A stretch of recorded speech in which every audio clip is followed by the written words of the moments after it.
Okay, I so have, I'm gonna ask you, MPI group call. I'm going to mute everybody. Um, for today is interviewing Gary. So I have prepared some questions for Gary. He'll give us some insight to all of his awesomeness and how he started and how he got to where he is today. And I'm sure we're all going to learn a lot today. So Gary, start off by telling us about yourself and how you got started in your work life. One of the fun things about this interview is I have no idea what she's going to ask me. So how did I get started in my work life? Well, That's a first great tell us question. about yourself. Yeah. Who's Gary Swarney? That's a great question. Gary Swarney is a husband and a dad and an entrepreneur that wants to get better at every single thing that he does every single day. I definitely look at my life as kind of like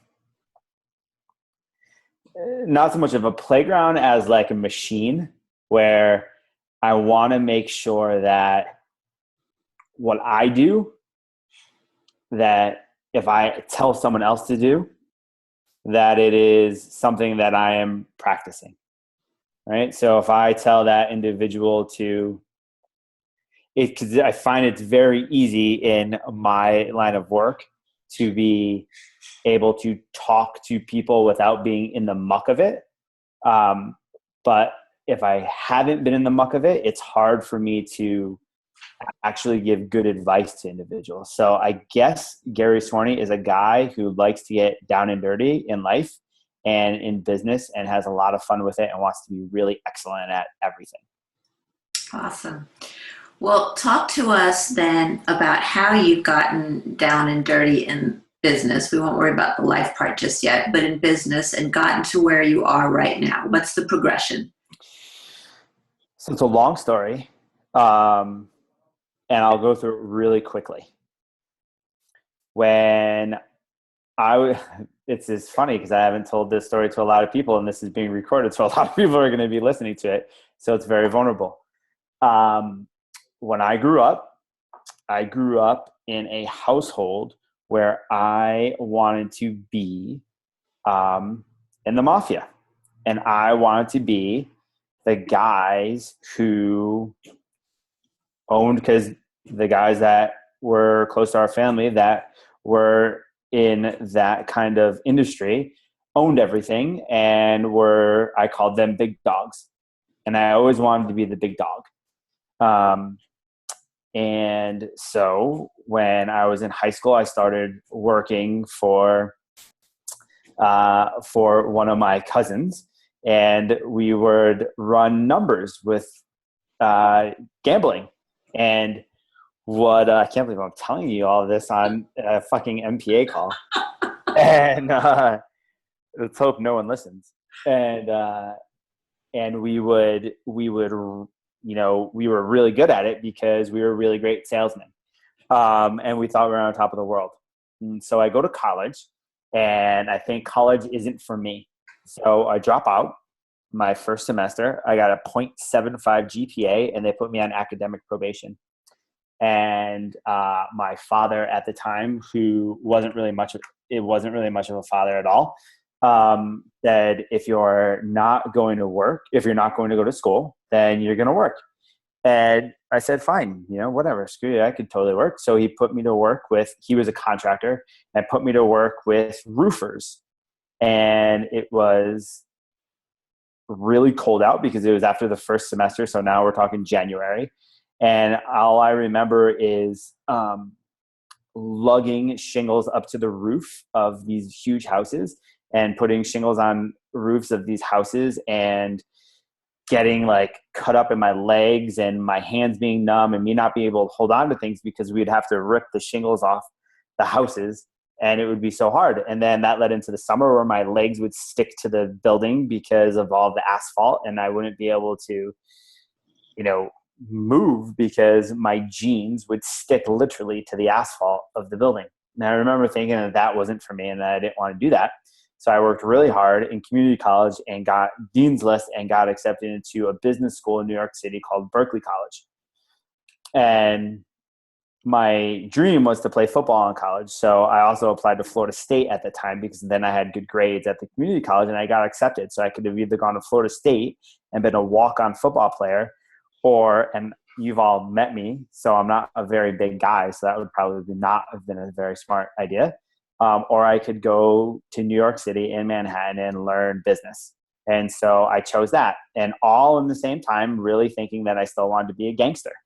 And so what I did, I know it's funny, but what I did was in my off time of working in college while I was in community college before I went to Berkeley, I worked in a pawn shop for one of the New York families.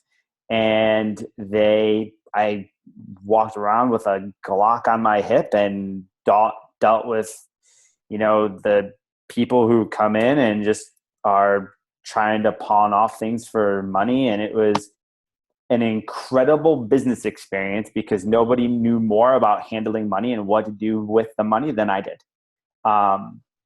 And I just learned like crazy in a cash business how things actually work. And then they also had a car dealership. And so I worked in the car dealership. And I sold cars, and I ran they had like a development company that I ran. And then on Fridays, they would take all the money and they would go to Vegas, and I would have to pay the crew of people with no money. So I would have to figure out how to make money after they all took the money in like a matter of 24 hours, which was crazy. But it taught me how to hustle and not be afraid to ask people for money as well. So fast forward a little bit, I go to college, I get my degree, and I come out of college, and I think I'm going to come out of college and get this amazing job. And I've been personal training a lot on the side this whole time, by the way. And, when I graduate college, I don't think personal training is going to pay my bills.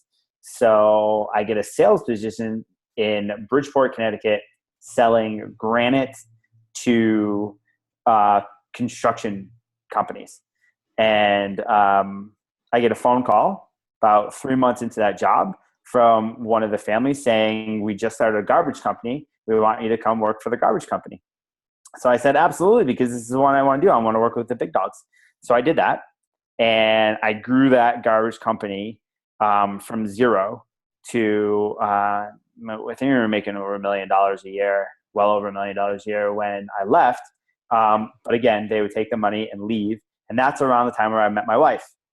And she would say to me, I don't think this is what you want to do for the rest of your life because, it's pretty dangerous, where people would come upstairs and would get hit by 2x4s. And that wasn't for me, right? But I was called the golden child. Nothing bad happened to me because I would make everybody tons of money. So I don't know, I'm 23 then, 24. And I want to get married to Jill. And we get married, and I jump from job to job every 6 months because I left that job because it was a little too dangerous. So I jumped job to job for 6 months, walking into places, telling them that I would make their businesses better while still doing personal training on the side. So I worked in management for commercial construction. I worked in New York City for a huge security company, did project management for all of them. And then one day Jill said, you talk a lot of junk about owning your own facility. Maybe it's time that you actually followed through with it. So I said, all right, big talker. This was over a text message. So the next day I quit my job and decided that I was going to start my own personal training facility. And Jill was pregnant at the time. So I was like, she's working a little bit. We could feed off her money. 2 weeks after that, she went on bed rest, and we had no money coming in, and we had to figure it out. And we had mortgage. We had 2 nice cars. I was totally living over my means in every way possible. And then started Elevate Fitness. And from there started my own investment real estate company. And then from there started a lot of other companies. And then here we are now. What companies are going on right now? Right now I have Elevate Fitness, which is a personal training facility. I have Elevate Design, which is we go in with contractors and we design gyms for corporations and homes. We have online training, which is not a very big part of our business at all. And we have our real estate business, which we were looking to really advance in 2015, but we put a little bit of a hold on to it right now. So just those right now. And MPA and MPI and all that stuff.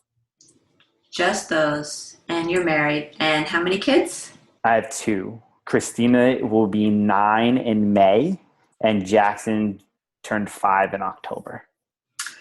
So as you're evolving all of this and getting to today, what fears did you have and how did you overcome them?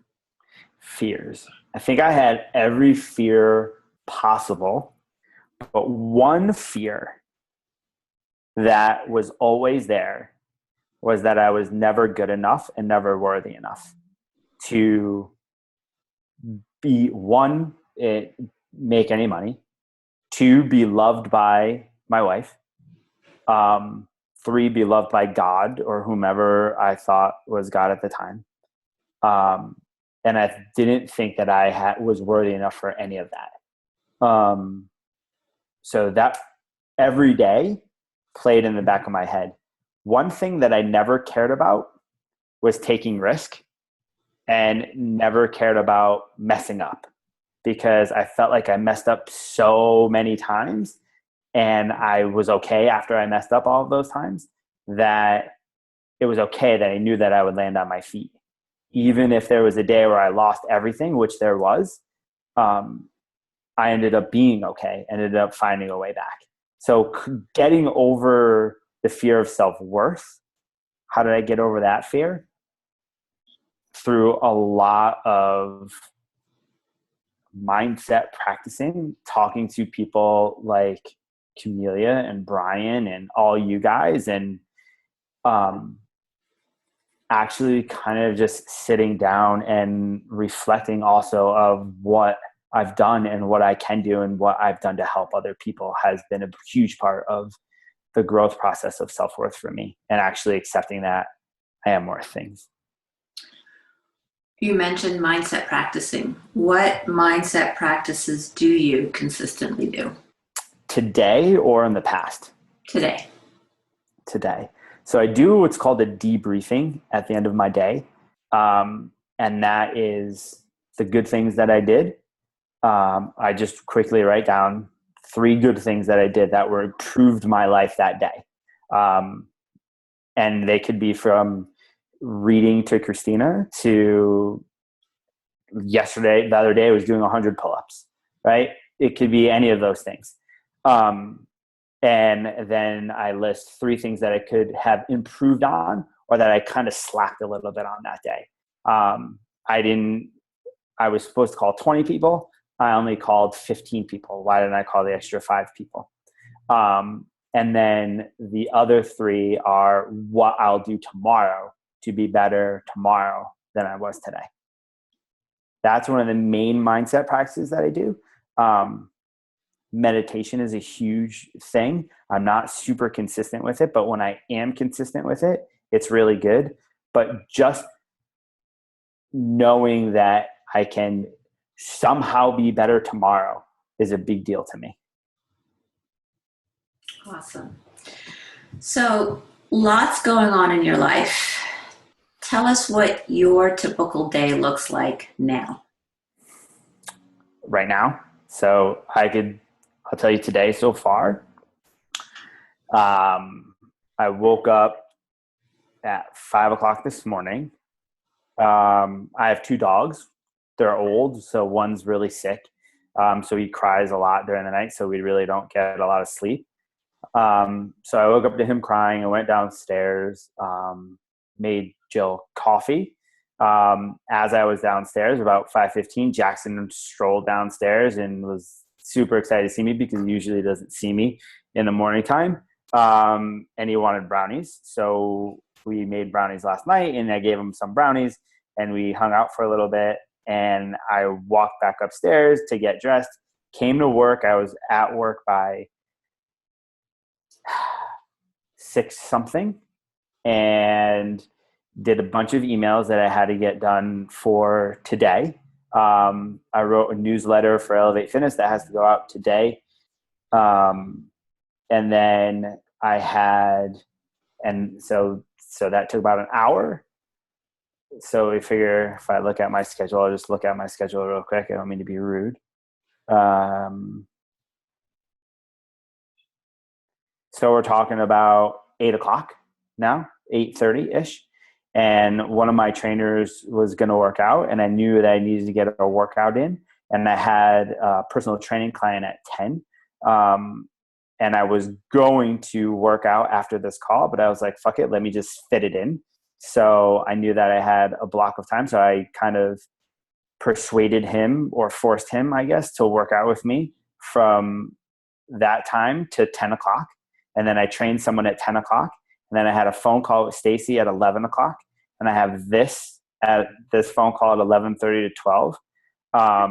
And then so I have a blocked out till 12:30. And then so I have a blocked out time between 12:30 to 1. I'm going to meditate. And then I have just some stuff here at Elevate to go over from 1 to 2, finance stuff.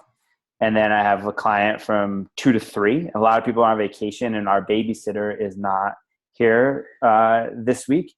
So I'm going to head home today at 3:30 to hang out with the kids. Is that a typical day? No. Okay. So a typical day is last Monday. The day started at 6:00.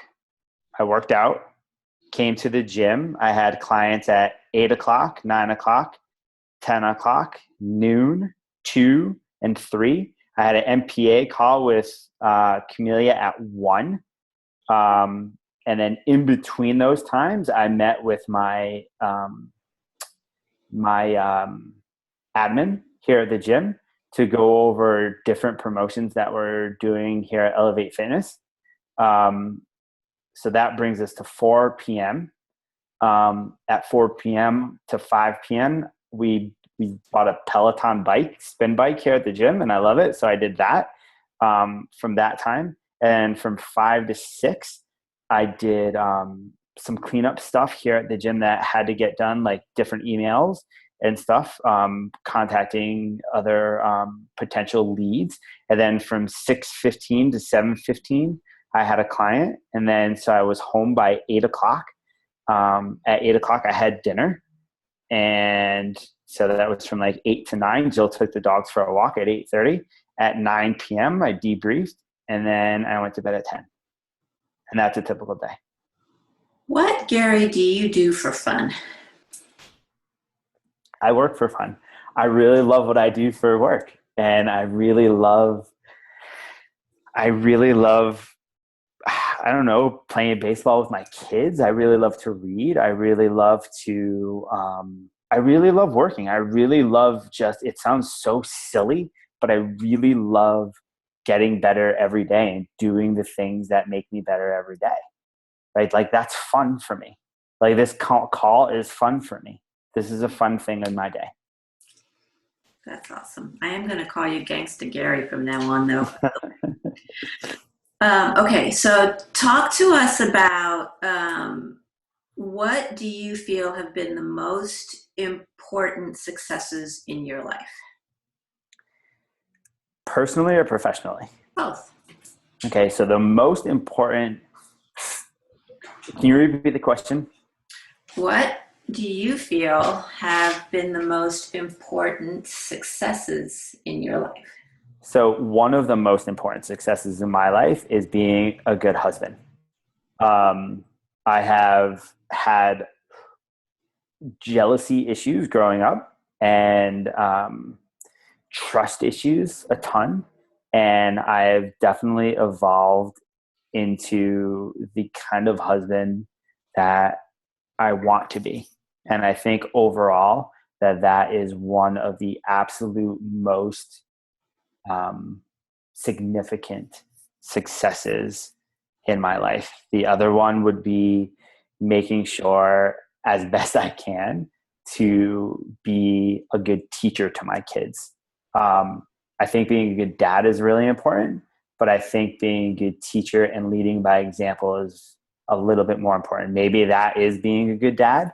And when I see my kids talk to other people, that's a big success in my life.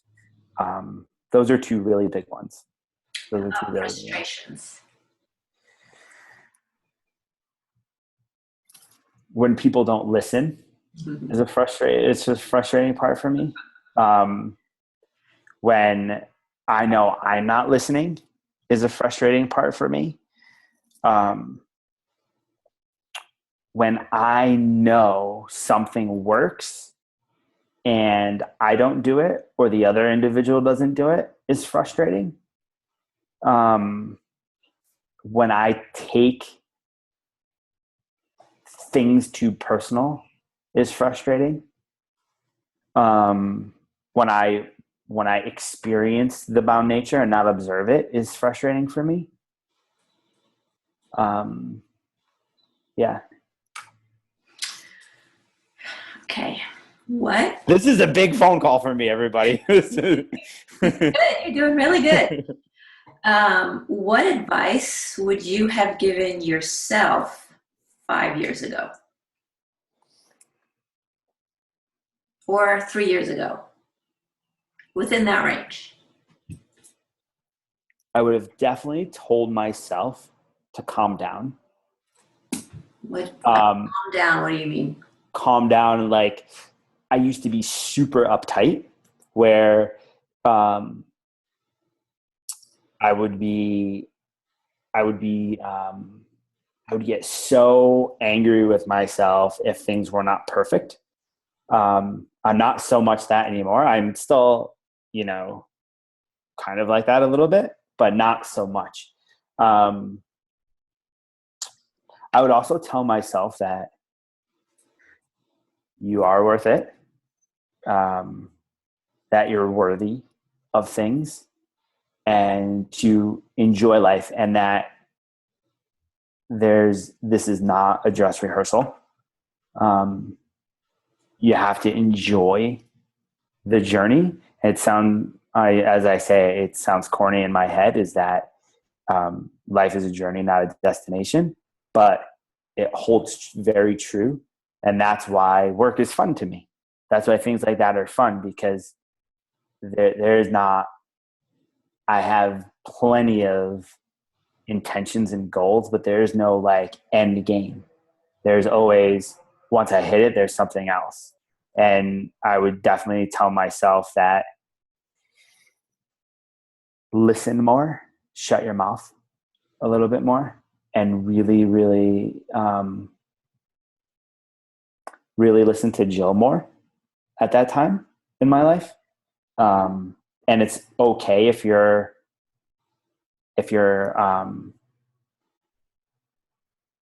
it's okay not to try to be right all the time with certain things. I think that's advice all of us would give to ourselves now and back then. Couple more. You doing okay? I'm doing okay. I'm sweating a little bit. I'm doing okay. What is Gary Swarmy going to look like in the next few years? Well, I don't know who Gary Swarmy is. We had this conversation. It's a swarmy master comes to me. And I was even practicing earlier when I was talking to somebody. It's swarmy, not swarmy. So what does he look like in a year? In the future. Yeah. So, that's hard to say, right? Because things change so often. There are certain intentions that I want in life that I'll have in a year, but as an individual, I'll definitely hone in more on my qualities. I'll hone in more on my skills. I'll focus. I'll be more focused. I will. I want to have certain avenues that I focus on outside of this gym. I don't want to be a gym owner much longer. I really enjoy coaching all of you guys and helping you in that kind of realm. Um, I want to, I want to be able to put my kids on the bus in the morning and get home a little earlier at nighttime, and spend a little bit more time with them. Not that I don't spend time with them now. I'm not making excuses or not, but like, I'd like to spend a little bit more time as we get going. Maybe a little less stressed in my daily life. Beautiful. All right. Is there anything that you would like to tell us that we haven't covered?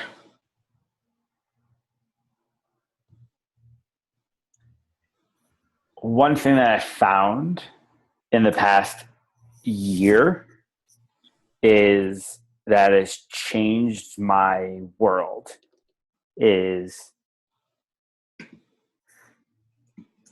don't be like somebody else, right? Be you.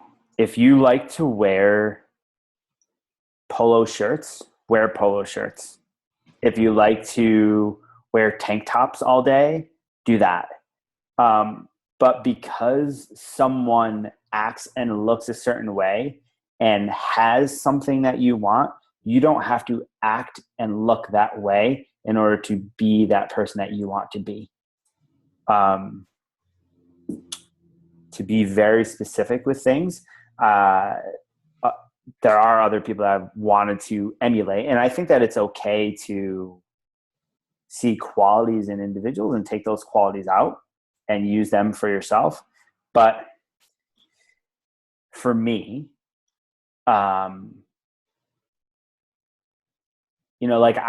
one thing, so I used to look at Brian Grosso and say, okay, this dude's got tattoos. He's living life free and great. And this is awesome. Maybe I need to live my life like that. And listen, I talk to Brian almost every day of my life. And for a long time, I remember walking to dinner with Jill one night, and she said, he's like your best friend, but he's not a god, right? Like, it's not, you have to do what you do, be yourself. And there's a lot of different qualities that I bring out that other people don't, or I have that other people don't, or I focus more on that other people don't focus on.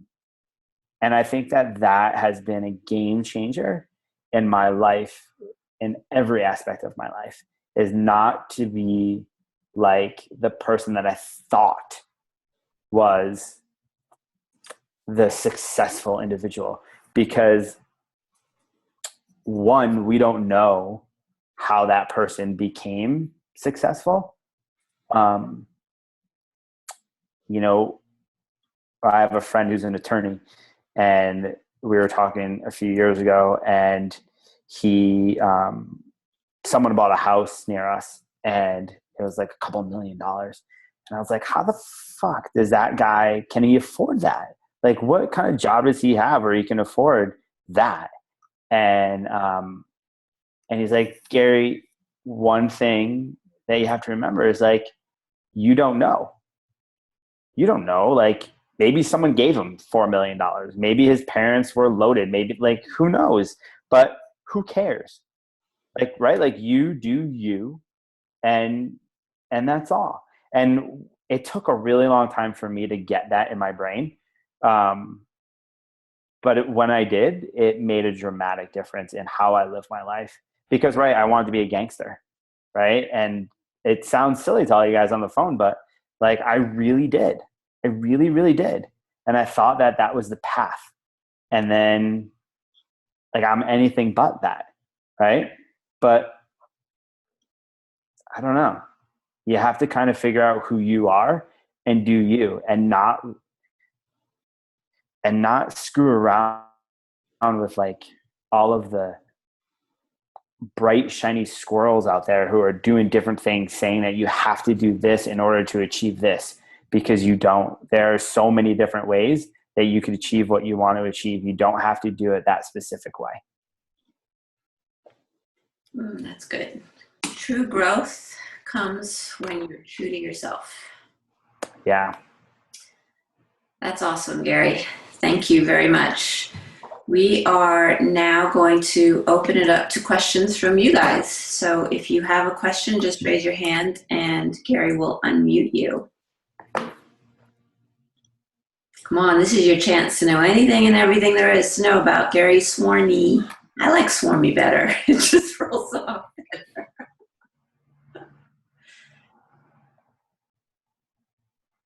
Nothing.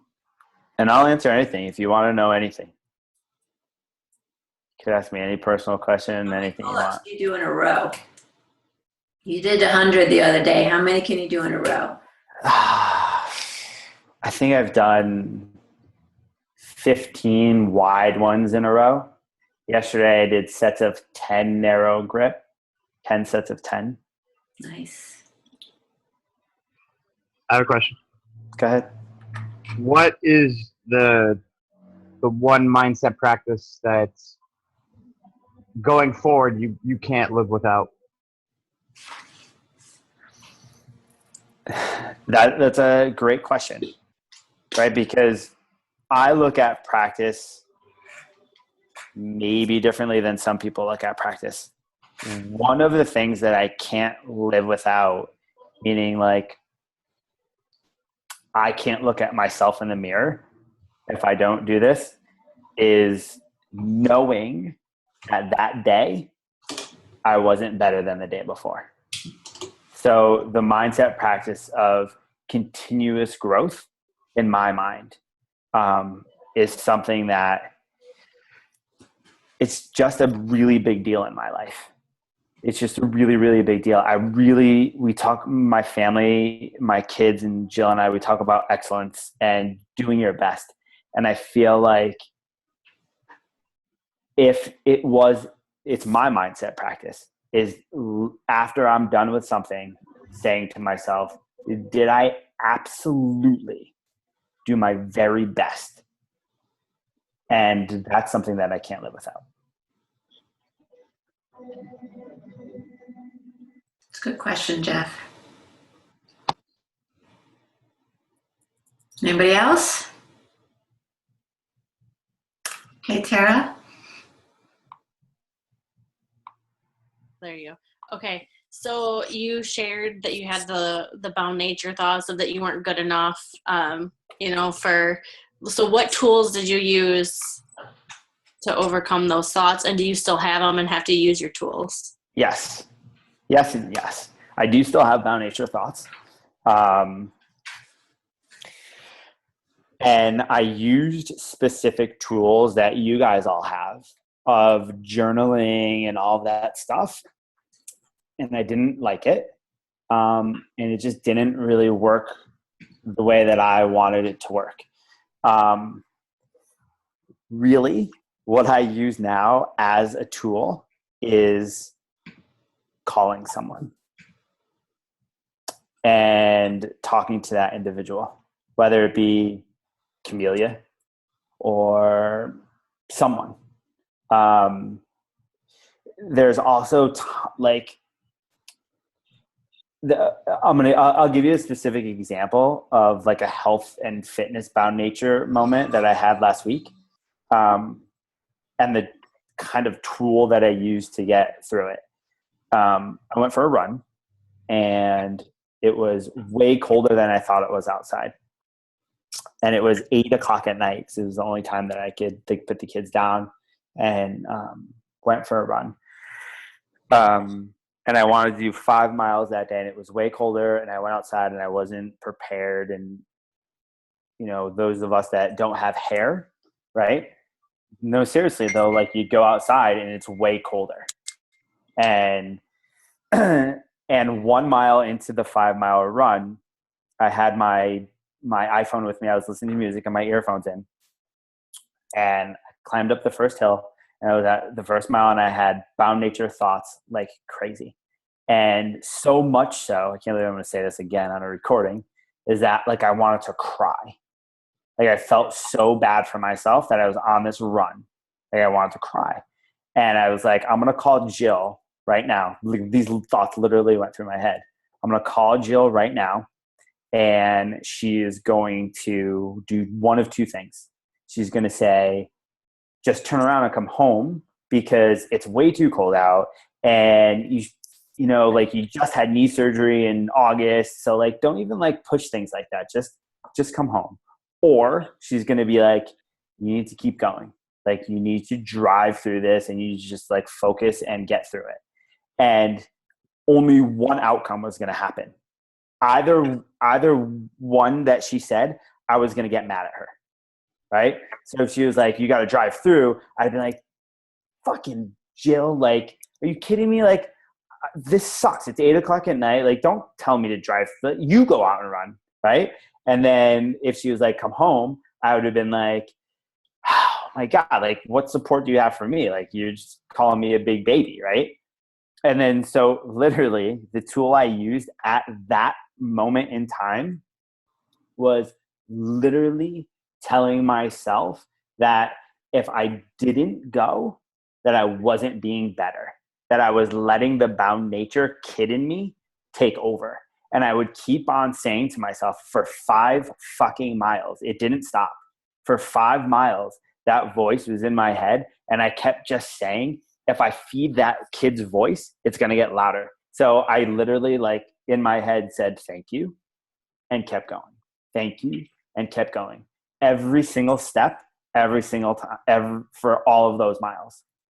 So the tool I used was to acknowledge that that bound nature moment was there of victim. Like it was like I was feeling like a victim, and saying, okay, I hear you, but I'm gonna go anyway. I'm gonna do it anyway. Did that answer your question? Mm-hmm. Mm-hmm. Yeah, so your flow switch out of bound nature moments is the statement, the mantra, be better. Yeah.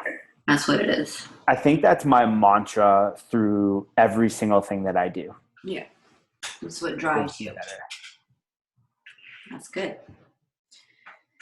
Who else? Who else has got something for Gangsta Gary? Swarmy. Gangsta Gary Swarmy. That's it. Cracking myself up over here. Nobody else. All right. Well, Gary, thank you. Yeah, you're welcome. Are you sure no one has any other questions? I don't mind, but I'm not opening up again. I schedule everything out too, guys. If you guys are curious about scheduling and how you get so much stuff done, go ahead, Tay. You can unmute yourself. I'll do it for you. So I'm trying to build my schedule and I start doing stuff on my iPhone, but now I get like notifications all the time. Like, is that what I want? Mm-hmm. I don't know. Like, what do you use to schedule? Like, do you just schedule my workouts from 10 to 11, my MPA calls from 11 to noon, like all in your iPhone? Mm-hmm. So my iPhone, can you see that? Can it? No. It is scheduled out by colors. I turn all my notifications off because I don't want it to be beeping at me all the time. Okay. But I look at it every night before I go to bed and in the morning when I wake up. And I schedule out everything. But I schedule it out. So my schedule very rarely changes, right? So these MPA calls, I know that I'm going to have them forever. So on my phone, you can just repeat the event and I just repeat it. So I never have to think about it. I just have to look at the phone and it's there. And I do that with a lot of stuff. Now with my workouts are a little different. I go through the week and I see when I can fit in a workout. And I put it in that time slot. And sometimes I have to be a little bit dynamic because sometimes for me, workouts are negotiable, right? They're not a non-negotiable, because I know that if I want to be, so this is going to sound silly. My workouts are non-negotiable, but they're negotiable, right? So they're negotiable for time, but they're non-negotiable for the day, right? So meaning if I have my workout in at 9 a.m. and I need to do something that at that 9 o'clock time slot that I feel is more important at the time than the workout, I will do that other thing. However, I will not go to sleep until I get my workout in. Okay. Does that make sense? Yeah.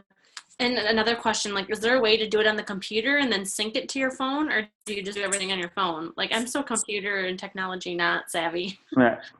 Well, that's a story. And I have a Mac. Do you have a Mac? Yep, that's what I have. Yeah. So you just can sync it all up. So just take 20 minutes out of your day and play with the computer, and you'll be able to sync it up via your email. Okay. If you don't get it before Monday, Tara, I'll walk you through it. It's very simple. Okay. Okay. Yeah. And on my schedule too is every kid thing, every Jill thing, every family thing, every babysitter thing, everything is on that schedule. So I know how to fit things in and what's important. But I do it in advance. I don't wait for the day. And everything, I tell people this all the time, like if you're going to be on my schedule ever, like that is in concrete. Don't change that shit. Ever.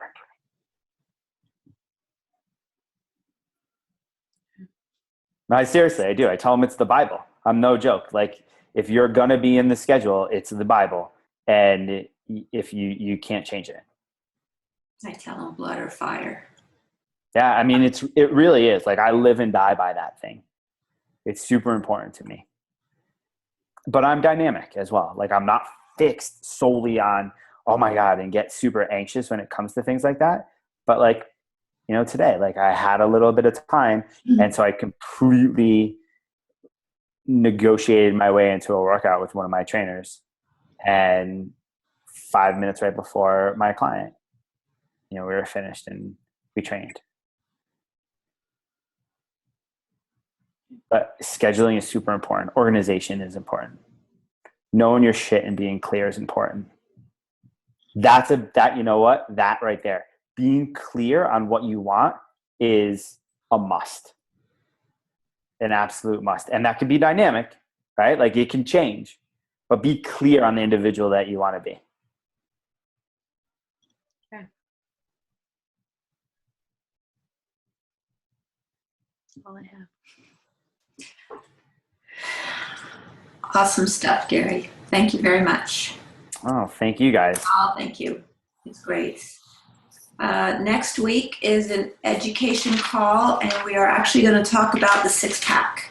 I know we realized that we didn't spend a lot of time with the MPA folks on the six-pack, so we're going to go over the entire six-pack and give you some more foundational mindset practices to put into place.